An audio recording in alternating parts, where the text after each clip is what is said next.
Very good morning and welcome back to the channel. এখন আমরা বাজে ভোর 5:30 আর আমি আর মা বেরোচ্ছি। এই যে হাতে দুটো ফ্লাস্ক, একটা ফ্লাস্কে চা নেব আর একটা ফ্লাস্কে গরম জল নেব। তো চলো বেরোই, ভোরের তারাপীঠ দেখি। বেরিয়ে এই রাজলক্ষ্মী ভবনের নিচে একটা চায়ের দোকান পেয়েছি আমরা, এখানে এখন যাচ্ছি আমি আর মা চা আনতে।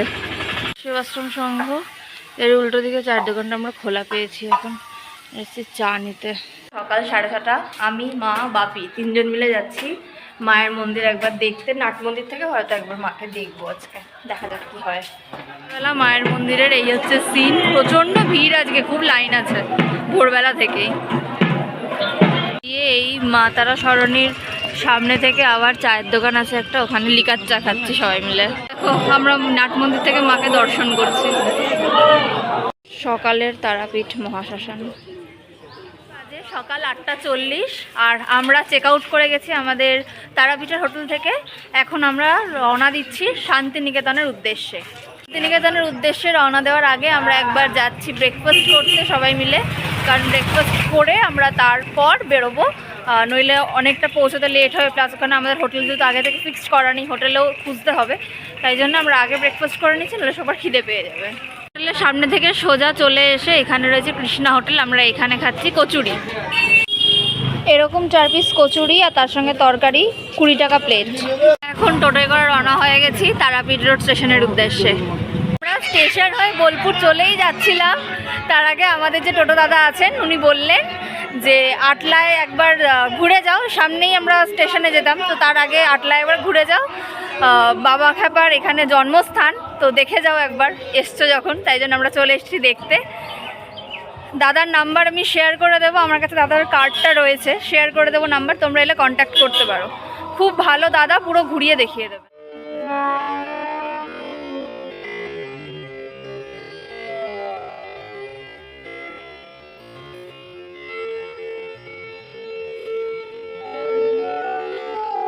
আমরা এখন যাচ্ছি বামাখ্যাপার জন্মস্থান দেখতে, বাবার বাড়ি দেখতে যাচ্ছি আমরা এখন। বামাখ্যাপার বাড়ি দেখে বেরিয়ে এলাম, খুব সুন্দর একটা অনুভূতি। ভেতরে পুজো দেওয়ারও সিস্টেম আছে, চাইলে কেউ দিতে পারেন। আমরা পুজো দিলাম না এখন, কারণ সবাই চান করেনি, বাবা করেনি, মা করেনি, ওদের চান বাকি আছে এখন, তাই জন্য দিলাম না, জাস্ট দেখলাম। ভেতরে ফটোগ্রাফি অ্যালাউ নয়, ফটোগ্রাফি বা ভিডিওগ্রাফি, তো সেজন্য কোনো ফটো বা ভিডিও নিইনি। যাই হোক, এটা তোমাদের সাথে শেয়ার করলাম। এটা হচ্ছে আটলায়। এবার আমরা ফাইনালি, আর দরকার নেই, এবার আমরা ফাইনালি রওনা হচ্ছি বোলপুর শান্তিনিকেতনের উদ্দেশ্যে। বাবার বাড়ি দর্শন করে বেরিয়ে সামনে একটা খাবার জায়গা আছে, তোমরা চাইলে কেউ খেয়ে নিতে পারো এখানে। এখানকার লোকাল ট্রেনে তারাপীঠ রোড থেকে বোলপুর শান্তিনিকেতন যাচ্ছি, আমাদের পার পিস টিকিট পড়লো 15 টাকা করে, ঠিক আছে। আর আমরা যাচ্ছি হচ্ছে রামপুরহাট বর্ধমান লোকালে। আমাদের ট্রেন আসছে রামপুরহাট বর্ধমান লোকাল। বোলপুর শান্তিনিকেতন স্টেশনে আমাদের ট্রেন দিয়েছে 2 নম্বর প্ল্যাটফর্মে, আমরা এখন যাচ্ছি 1 নম্বর প্ল্যাটফর্মের দিকে। কোন হোটেলে থাকবো না থাকবো সবটা ডিটেলসে শেয়ার করে দেবো। আর একটা কথা, যাদের পায়ে ব্যথা তাদের জন্য একটা ফেসিলিটি আছে এখানে, দেখলাম যে এই স্টেশনে 2 নম্বর বা 3 নম্বর প্ল্যাটফর্ম যেখানেই ট্রেন দিই এসকালেটর রয়েছে, সুতরাং সিঁড়ি ভেঙে উপরে ওঠার কোনো চাপ নেই। আর তাছাড়াও এদিকে স্লাইড রয়েছে, পুরো স্লোপ রয়েছে, কোনো অসুবিধা হবে না, যাদের পায়ে ব্যথা তারা ইজিলি উঠতে পারবে উপরে। তো আমরা এখন আছি মানে শান্তিনিকেতনে এসে আমরা যে হোটেলটা উঠেছি তার নাম হচ্ছে কৃষ্ণা গেস্ট হাউস। শান্তিনিকেতন বাজারের মধ্যে এই হোটেলটা, ভীষণ ভালো হোটেল। আমরা আছি রুম নাম্বার 203-তে, আর এই রুমটার আমাদের প্রাইস পড়েছে পার নাইট 1150, সঙ্গে বেডটি ফ্রি। সকালবেলার আমরা 5 জন আছি, 5 জনকে অ্যাকোমোডেট করে দিয়েছেন ওনারা এই রুমে।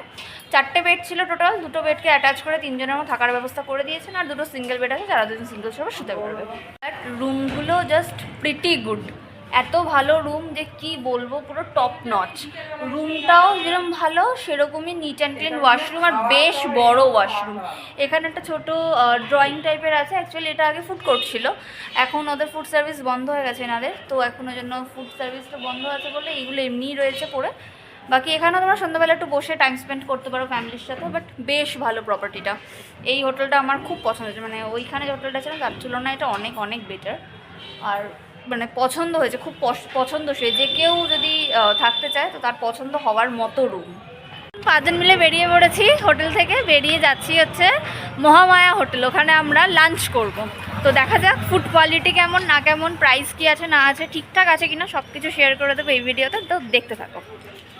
মহামায়া হোটেলে আমরা মহামায়াতে আছি।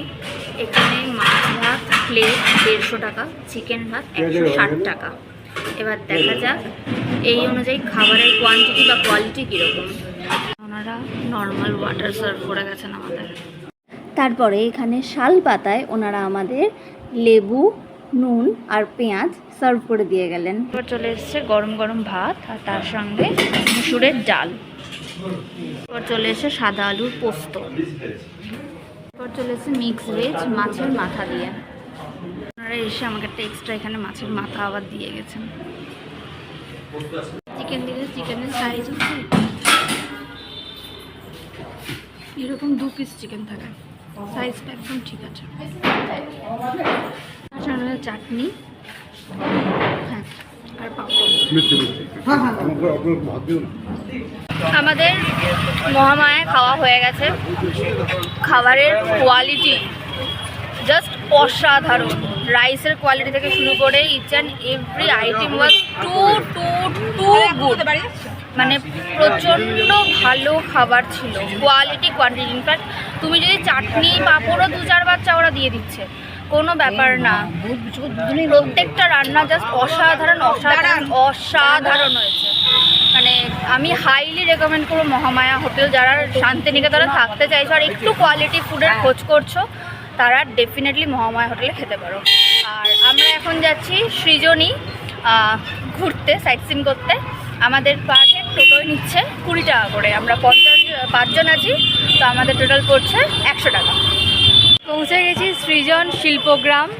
তো চলো দেখে নিই এখানে আমাদের এন্ট্রিতে কি কি লাগে। গোলাপবাগ, এখানটা দাঁড়া, আমি ফটো তুলে দিচ্ছি। এখানে ছোট একটা হাটের মতোও আছে।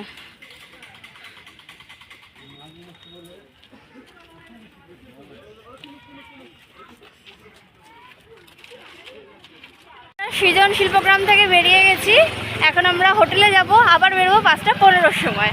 শান্তিনিকেতনে আসার পর পার্ট 1-এ আমি এইটুকুই রাখছি, শান্তিনিকেতনের ডে 1 সকাল অবধি। এরপরে শান্তিনিকেতনের পার্ট 2 আসবে ডে 1-এর, যেটা বিকেলে আমরা যাব ঘুরতে কোপাই নদীর তীরে, গঙ্গা আরতি দেখতে বা মন্দির দর্শন করতে কঙ্কালীতলায়। তো সেগুলো তোমাদের সঙ্গে নেক্সট ব্লগে শেয়ার করব। তো ততক্ষণ এই ব্লগটা ভালো লেগে থাকলে অবশ্যই লাইক কমেন্ট শেয়ার করে দাও, সাবস্ক্রাইব করতে একদম ভুলো না। দেখা হচ্ছে নেক্সট আর্টেল ব্লগের সাথে। Till then take care, bye bye, see in the next.